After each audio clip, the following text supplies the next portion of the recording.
It's always easy to feel prescient in hindsight. I recall conversations from 15 or 20 years ago with Western interlocutors who are now from unfriendly nations on NATO expansion. The discussions always began in a relatively solemn manner. From our side, we politely asked, "Why are you doing this?" The bloc was creeping ever closer to Russia's borders, despite assurances that it was not an anti-Russian project. Their response was equally polite. "What are you talking about? This is not directed against Russia. You should welcome having stable, democratic neighbors under NATO's watchful eye."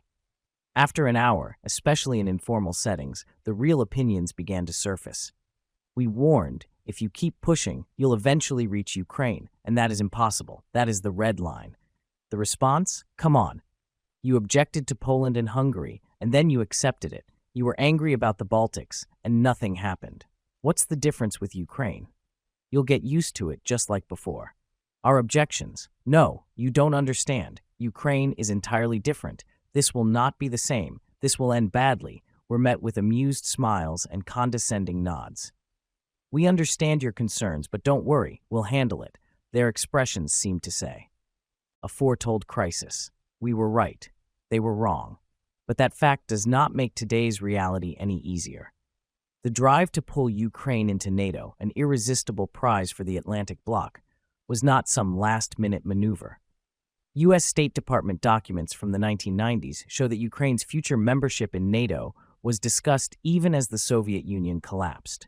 It was not an immediate goal, but it was a logical consequence of the West's Cold War victory. Any objections that contradicted this logic were dismissed outright.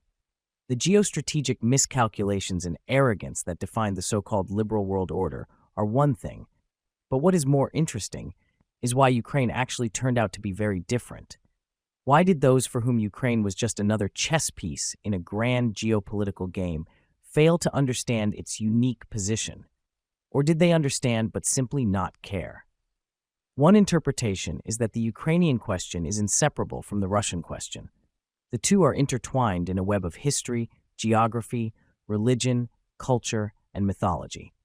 The struggle between inextricable symbiosis and desperate separation is not a contradiction, it is a dialectic.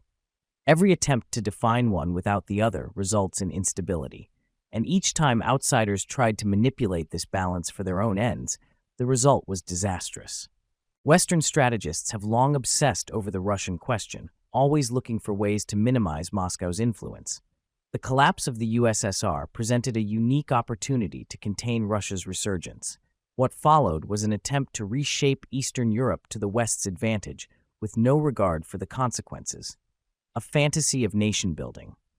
All nation-building is a kind of fantasy, a process of self-invention. The land that is now Ukraine has always been a space where competing national myths collided. And historically, these clashes ended in bloodshed. Each time, the conflict resulted in a temporary balance, which lasted for a historical cycle before collapsing again. What we are witnessing today is simply history repeating itself, but at an accelerated pace. 3 decades after the emergence of modern Russia and Ukraine, we are reliving a condensed version of centuries of rivalry and realignment. For years after 2014, Russia tried to convince the West that its perception of Ukraine was not a product of propaganda, but rather a fundamentally different cultural and historical experience. Ukraine was not just another country that could be absorbed into NATO without consequence. But those arguments were brushed aside. Western officials would nod sympathetically, but their expressions made it clear, this is just another case of Russian imperial nostalgia. You'll get over it. The road to war. The real tragedy is that this conflict was always going to be fought in Ukraine. Many had hoped to avoid direct military confrontation. Perhaps that would have been possible if the entire global system had not fallen into disorder. This war is not simply about Ukraine or even about Russia. It is the result of the broader collapse of the liberal world order. As the post-Cold War international system became unstable, rising powers from different cultural and historical spheres, particularly in Asia, challenged Western dominance. The West responded by trying to reassert its ideological and military hegemony. Meanwhile, Russia, feeling cornered, saw itself pushed to its limits. The battlefield of this struggle became Ukraine.